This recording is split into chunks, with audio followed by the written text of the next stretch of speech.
Eduard Said, acá de la Facultad de Filosofía y Letras.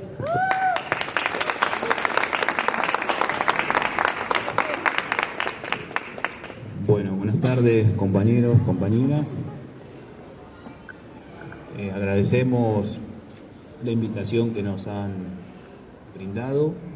Nuestro apoyo también es simbólico, así como esa carpa también simboliza el apoyo a los estudiantes en los Estados Unidos y en todas partes del mundo, porque en realidad el movimiento universitario se está despertando y está tomando este tipo de actividades desde Canadá, Estados Unidos, hasta Tokio, pasando por Bagdad, digamos, por Túnez, por Manchester, por las distintas universidades en el mundo, así que simbólicamente esa carpa representa eso.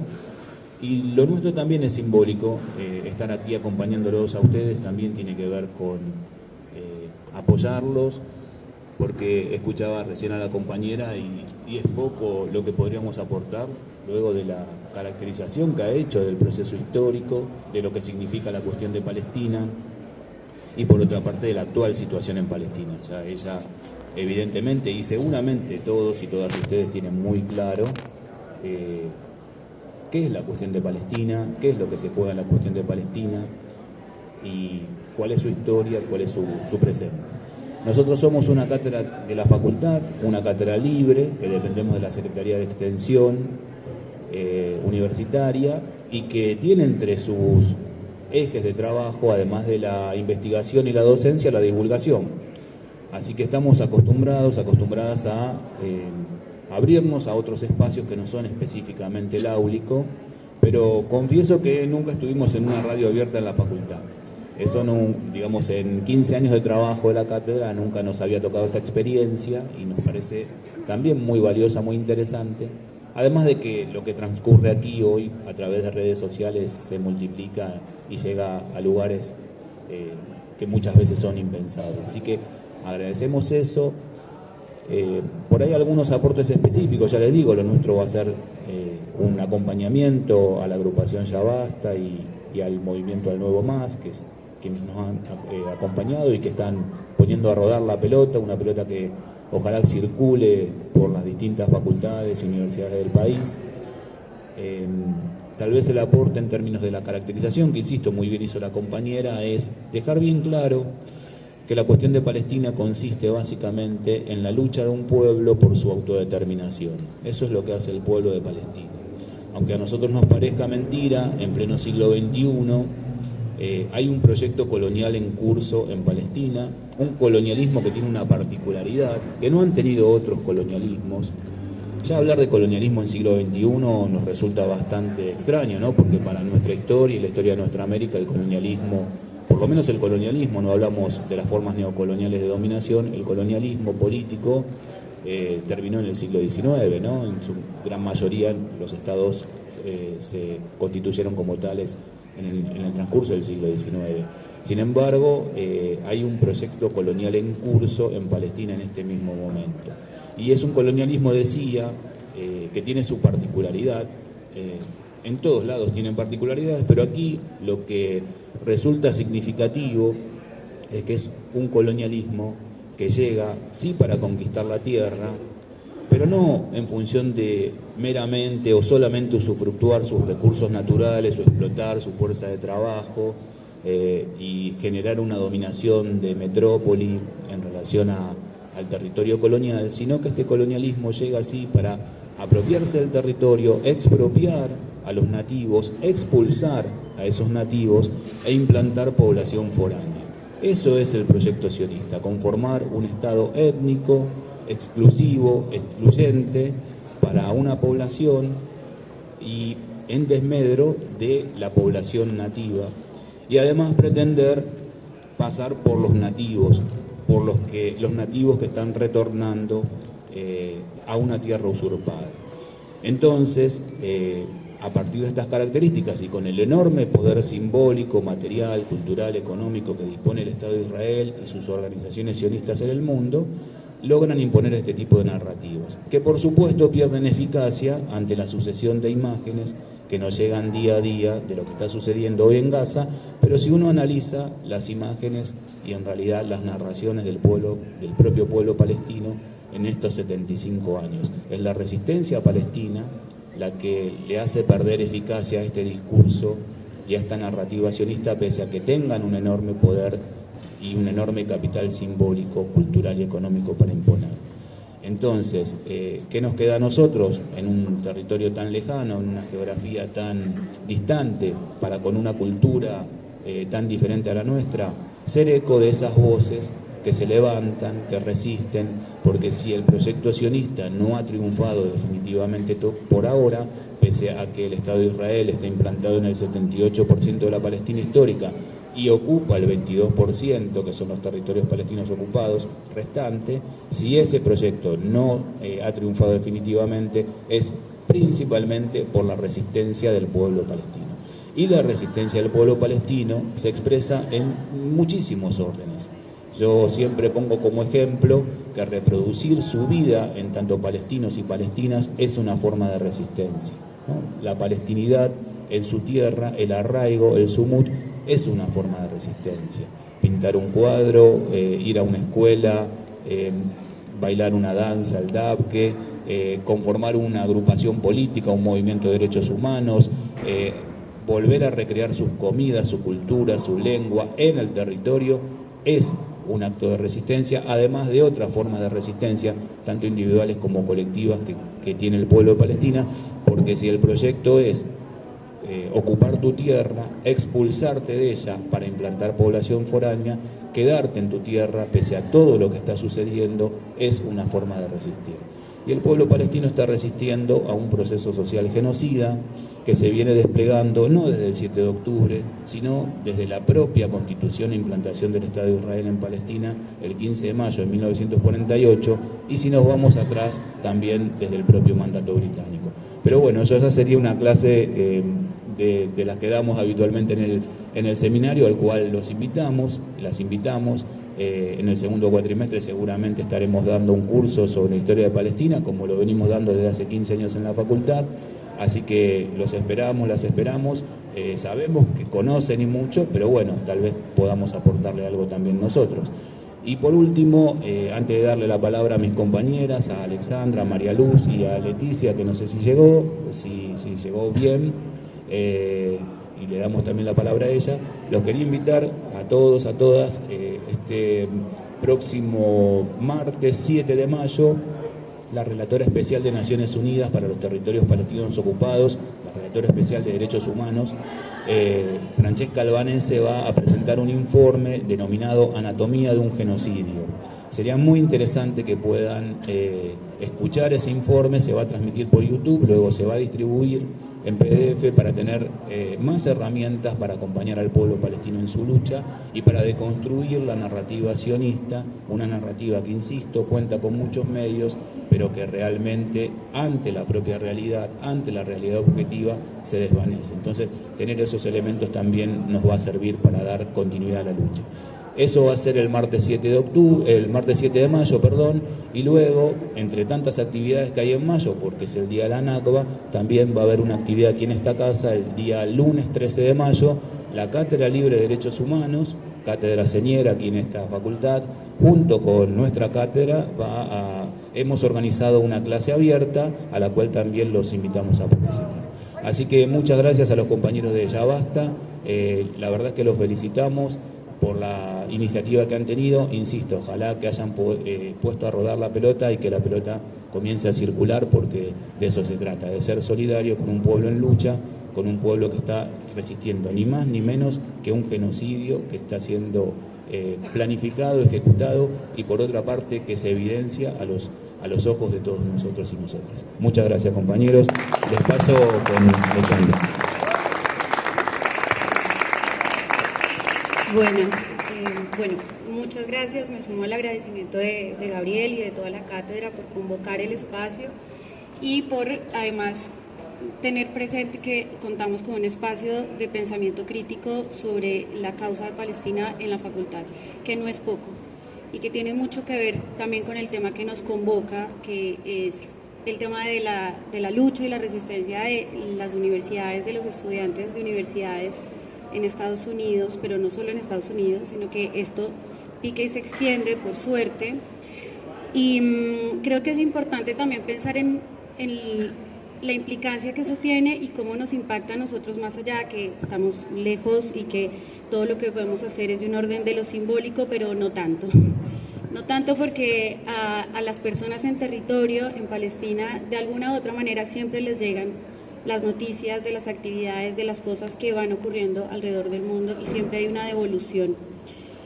Y una cuestión muy habitual de las personas en Palestina cuando te vas de allá es que siempre te dicen que por favor te vayas y cuentes lo que pasa. Entonces hacer todo esto, aunque es poco y es en el orden de lo simbólico, en realidad pesa un montón. Y también es importante pensarlo en un contexto de persecución a las universidades en general.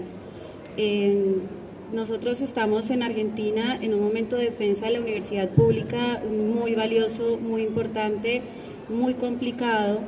Y también en ese sentido desde la cátedra nos posicionamos, en la marcha federal universitaria nos posicionamos puntualmente porque gracias a la universidad pública existe un lugar, un espacio de pensamiento crítico para estos temas.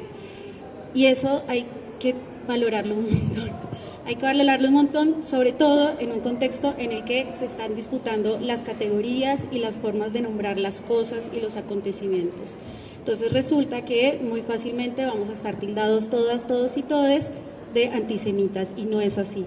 La defensa de los derechos humanos, la defensa de la vida, de la dignidad y de la autodeterminación no nos convierte en antisemitas, es una enorme mentira. Entonces es muy importante tener presente por qué los lugares, los espacios universitarios en cualquier lugar son lugares del orden de lo constructivo. Y tanto en Estados Unidos, en la represión que están haciendo a les compas en las universidades, como acá, la persecución a la universidad pública en general y a la UBA en particular, también tiene que ver con atacan el pensamiento crítico porque carecen de él. No es casual que las universidades sean justamente los nidos en los que se dan estos espacios de lucha y de resistencia, y justamente por eso se convierten en blanco de este tipo de proyectos genocidas, imperialistas, pero además de casas de estudio o de estados que apoyan esos movimientos. Es muy interesante ver cómo se está difundiendo la cuestión de las universidades en Estados Unidos, porque entonces ahora se están construyendo en esta disputa de categorías dos bandos. Los estudiantes pro-Palestina, los estudiantes pro-Israel. Entonces en UCLA llegaron los pro-israelíes y se cagaron a trompadas con todos los pro-Palestina y están restando el fondo, están quitándole el análisis profundo de lo que implica que estudiantes se organicen denunciando las financiaciones del Estado de Israel a universidades de Estados Unidos y lo convierten en una disputa entre pro-Palestina y pro-Israel. Error. Y están vaciando de sentido todo lo que esto implica y todo lo que bien caracterizaba Gaby, que tiene que ver con el inicio de la Nakba y que tiene que ver incluso desde el mandato británico. Pero en la tapa de los diarios lo presentamos como los buenos, los malos, y ya.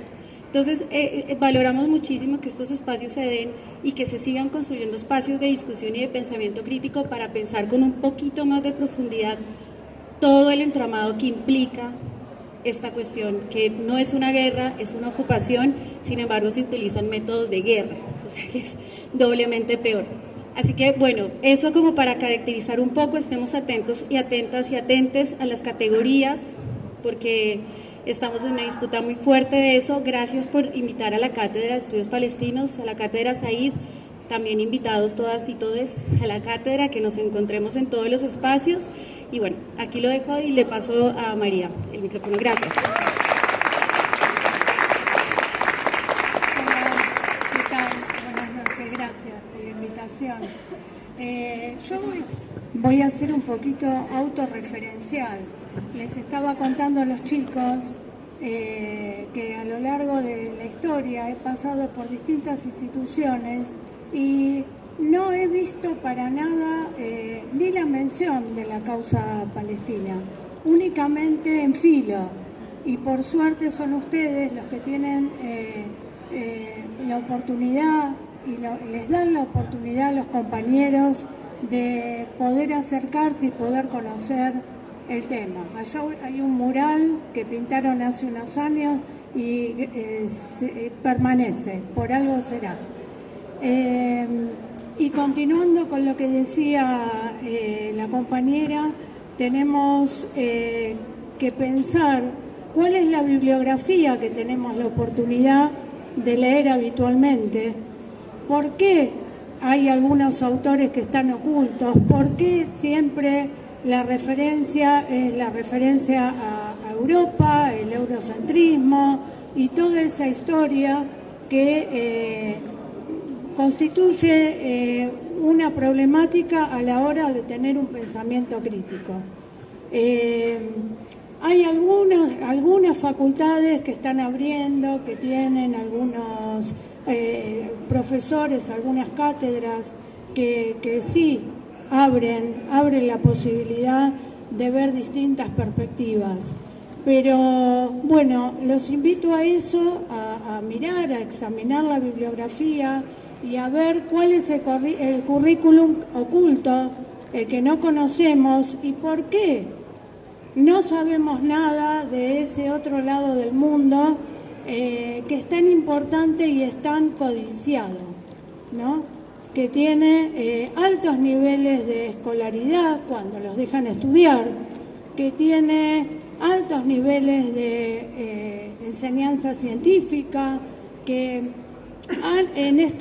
después del 7 de octubre han enfocado contra las universidades. 12 universidades destruyeron las escuelas, 300 escuelas. Por lo tanto, el eje de la escuela y la universidad es muy, muy, muy importante, ¿no? O sea, allá apuntan a eso.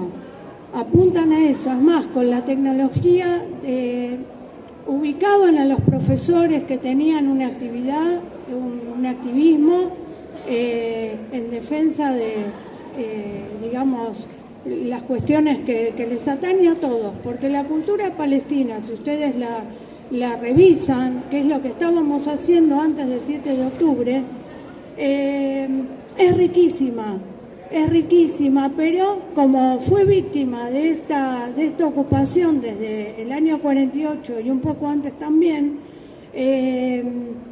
todas las expresiones culturales tienen un reflejo de esa situación que han tenido que vivir. La literatura, la pintura, el cine, todo les cuesta mucho más y cuando sacan premios hasta les cuesta llegar a obtenerlos o no llegan. Entonces, bueno, una vez más agradezco esta posibilidad y los invitamos a la cátedra, que es un espacio que es muy valorable porque no hay muchos en el país. Y bueno, les cuento un datito. Antes de venir, en vez de 75 universidades como eran ayer, son 120 las universidades que se están sumando en el mundo. Y espero que se sigan sumando. Les agradezco. Muchas gracias.